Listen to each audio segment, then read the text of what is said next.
नाहिद जी। पद्मजा, मैं सुन रही थी कि बीजेपी बोल रही है और जो लेखक बैठे तथाकथित वो भी कह रहे हैं कि जाति जाति बात कर रही है। अरे जाति जाति की बात करने वाली जो पार्टी है, जो गिरोह है बीजेपी, ये खुद सबसे बड़ी जातिवादी पार्टी। इसी वजह से तो गंगा जल से मुख्यमंत्री आवास धुलवाया, कन्नौज मंदिर गंगा जल से धुलवाया, मैनपुरी में मूर्ति गंगा जल से धुलवाया, बीएचयू धुलवाया गंगा जल से, क्योंकि जातिवादी मानसिकता के खुद बीजेपी विरोधी मानसिकता के तहत जो पार्टी राष्ट्रपति, आप चुप रहिए, मैं बीच में नहीं बोल रही थी, जो पार्टी राष्ट्रपति जी की जाति बता रहे थे कि हमने दलित समाज की राष्ट्रपति बनाया, हमने आदिवासी समाज की राष्ट्रपति बनाया, ये खुद जातिवादी मानसिकता। भारत के इतिहास में पहली बार ऐसा हुआ कि राष्ट्रपति की भी जाति बताई, और ये क्या बनाएंगे? अरे हक है, भारत के मूलवासी है पिछड़े दलित आदिवासी, यही केवल और केवल भारत के मूलवासी, इनका हक है हर पद पे, प्रधान से लेकर प्रधानमंत्री तक, मुखिया से लेकर मुख्यमंत्री तक, परचून की दुकान से लेकर अडानी अंबानी तक, छोटे मीडिया हाउसेस से लेकर बड़े मीडिया हाउसेस तक, सिपाही से लेकर चीफ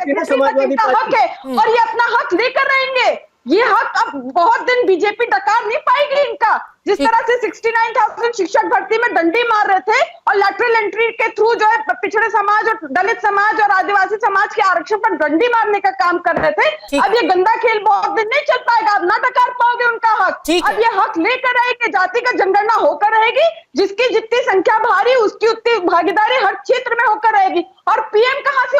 ओबीसी समाज के पीएम करण वर्मा जवाब देना चाहते हैं, फिर राजेश। पद्मजा एक सेकंड, पिछड़ा जो है स्वयंभू पिछड़ा नहीं होता, अगर किसी की जाति बता देना ही, मोदी जी तो सीएम रहते हुए किसी का जाति बता देना ही एकदम जातिवादी बना देता है आपको, तो आप लोग तो सबसे ज्यादा कह रहे हैं कि अवधेश जी को हमने एक गैर आरक्षित सीट से लड़वाया है।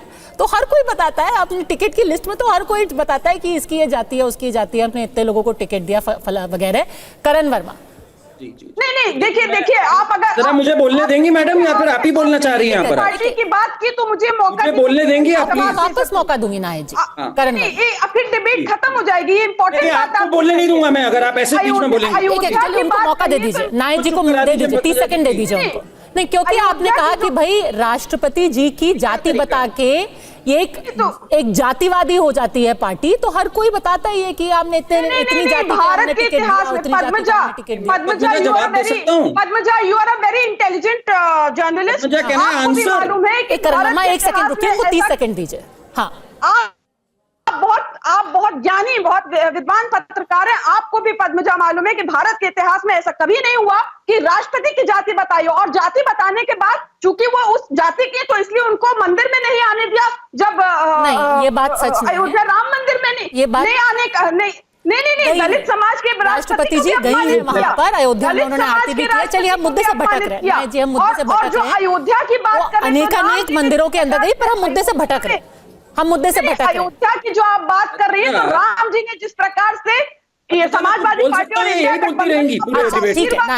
इसलिए बौखला गई है बीजेपी, इसलिए बौखलाई हुई है बीजेपी, और न केवल राम जी ने आशीर्वाद दिया, बद्री बाबा ने भी इंडिया ठीक है नाहिद जी, ये चर्चा हम कर चुके हैं और उसकी मुबारकबाद भी आपको दे चुके हैं। ठीक है, जीते कांग्रेस और इंडिया गठबंधन से काजी निजामुद्दीन जीते, गंगा जी ने आशीर्वाद दिया हरिद्वार से। ठीक है, आशीर्वाद बना रहे।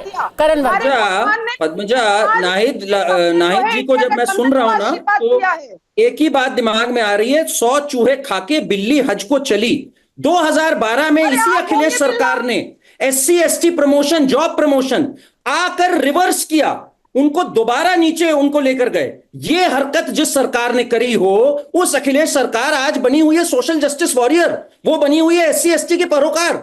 अरे आपने तो वो पाप किया कि जिन SC ST को जॉब प्रमोशन मिल गया मायावती के टाइम, आपने आकर उनको डिमोट किया। आपको तो शर्म आनी चाहिए, आपको तो माफी मांगनी चाहिए SC ST से। तो आप यहां पे प्लीज ज्ञान मत दीजिए, ठीक है ना? आप पढ़ते लिखते नहीं है, फिर कहते हैं तथाकथित लेखक। भाई लेखक होने के लिए पढ़ना लिखना पड़ता है, आप पढ़ते लिखते नहीं है। आप पहले अपने पापों के लिए माफी मांगिए, आप पहले पापों के लिए माफी मांगिए। 2012 में जो अखिलेश यादव ने किया, मुझे इनसे कहिए पहले माफी मांगी अखिलेश। आज ये PTA कर रहे हैं, 2012 में इन्होंने दलितों को डिमोट करके वापस लाए। इस कदर विकृत मानसिकता किसी सरकार ने आज तक दिखाई नहीं है। ये करा है नाहिद लारी खान की पार्टी। पर ये तो इनकी हरकतें हैं, ये तो इनकी करतूतें हैं। इस बात पे हर पार्टी ये कह देती है कि हम रियर व्यू मिरर में नहीं देखना चाहते, हम आगे जो हैं 5th गियर में बढ़ना चाहते हैं। पर राजेश जोशी जी, ये जो अब एक अलग counter narrative Bharatiya Janata party गढ़ने की कोशिश कर रही है कि आप अगर इस जाति के फेर में पड़ेंगे तो पहले विभाजन होगा, उसके बाद अराजकता फैलेगी। क्या आपको लगता है कि वोटर के दिमाग में ये बात जाएगी, या फिर ये घर कर चुकी है कि भाई होना चाहिए जितनी आबादी उतना हक?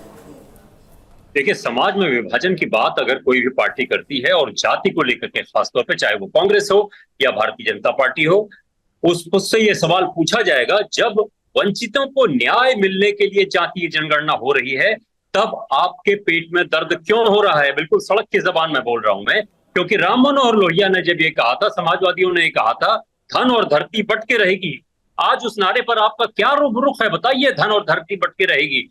मैं यूपीए से भी पूछ रहा हूं ये, और मैं पूछ रहा हूं ये भारतीय जनता पार्टी से भी, जो शासन में है और जो विपक्ष में है। धन और धरती बट के रहेगी, सिर्फ नाम जपने से कुछ नहीं होगा। लोगों की जहां तक बात है, विभाजन तो भारतीय समाज में जातिगत विभाजन है, जो 5000 साल से दमित कुचले हुए लोग हैं, जो जातियां हैं, वो अपना असर्ट करना शुरू कर दिया उन्होंने। Wake up and smell the coffee. ये आप इसको बिल्कुल पर्दे के पशे पर्दा नहीं कर सकते हैं कि समाज विभक्त हो जाएगा, कि अन्य ये क्या बुरी बात है कि हम कटेंगे तो बटेंगे तो कटेंगे। इसका कोई असर नहीं होने वाला है। दलितों को मालूम पड़ गया है कि उसका राइट है ये, और दलितों ही नहीं, ओबीसी को भी, और जो भी पसमानदा तबके के लोग हैं, पसमानदा सिर्फ मुसलमानों की बात नहीं कर रहा हूं, बाकी लोग भी, उनको अंदाजा हो गया है कि ये हिंदुत्व की राजनीति पर अब मंडल की राजनीति हावी होने जा रही है। तो 1989 की जो राजनीति थी, एक तरफ मंडल दूसरी तरफ कमंडल, क्या एक बार फिर से 2029 में उसी ब्रांड की राजनीति वापस लौटने वाली है? और क्या इस सिचुएशन में भारतीय जनता पार्टी खुद को एक ऐसी पोजीशन में पाती है जहां वो फैसला नहीं कर पा रही कि क्या वो इसके समर्थन में है या उसके खिलाफ? चर्चा में जुड़ने के लिए आपका बहुत धन्यवाद।